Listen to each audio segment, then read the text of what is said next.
Dancing with the Virtual Dervish, Virtual Bodies is a work in virtual reality created in 1992 by designer Diane Grimala and choreographer Yaakov Sharir. Grimala and Sharir were one of 6 collaborative groups of internationally recognized artists chosen by the Banff Centre for the Arts. From 1991 through 1993, the Canadian government funded this innovative project at the Banff Centre. The idea was to enable artists to access emerging virtual reality technology which would otherwise be out of their reach. Here, artists, supported by the computer scientists who wrote the early VR programs, explored this new medium, pushing at the limits of what was otherwise the province of military and scientific uses of VR. What you are viewing is what a user wearing virtual reality goggles sees. Although this is a 2-dimensional videotape, VR goggles are stereoscopic, so the user feels immersed in a 3-dimensional world. That 3-dimensional world is Grimala's body.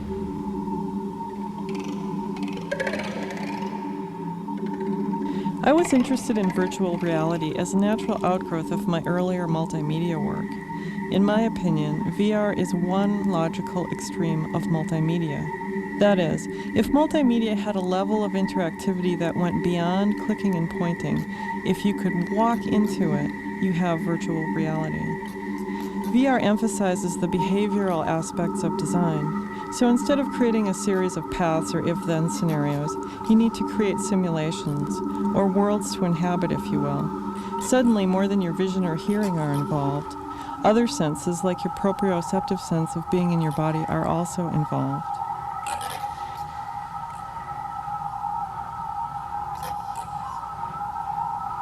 Drawing on my earlier work with interface design, I was interested in involving a user's entire body as the interface to VR, where, for example, a user can fly.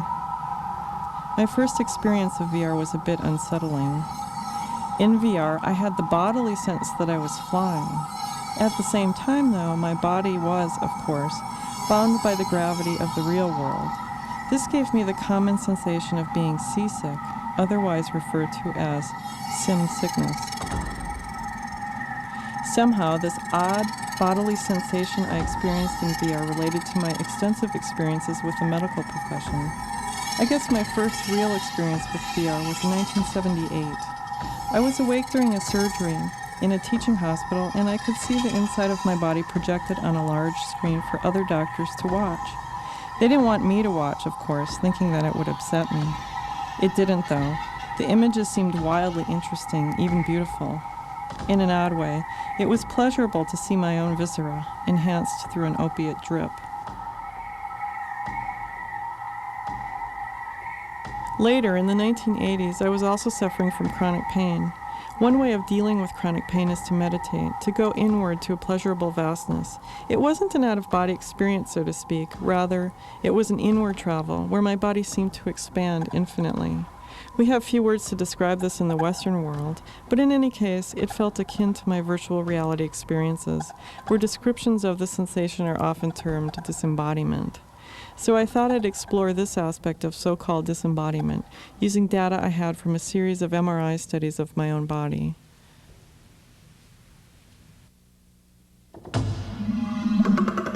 What you are seeing are video recordings of users traveling through data of parts of Grimala's body.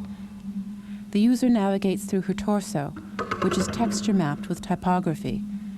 These words are Grimala's poetic musings on body, pleasure, and pain. Users can stop and read this text, though most prefer to travel or fly through the 3-dimensional simulation. The body, text, and 3-dimensional sound responds to how a user moves through the space. When a user enters an organ, like the heart, a larger, more surreal world unfolds. In this sense, the body unfolds to larger worlds within.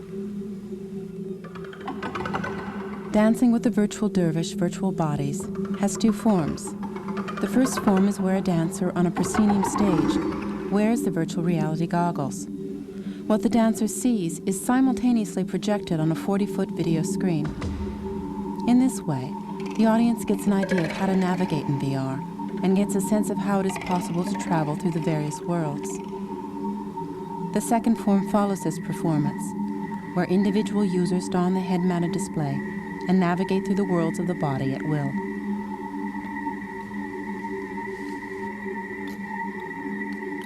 The images from which I derived this VR work were quote-unquote scientific images of my body, objective studies of my body created to verify the highly subjective state of pain. I was interested in how images like these become sites of contestation and negotiation among social, political, and economic forces that had very real consequences for me.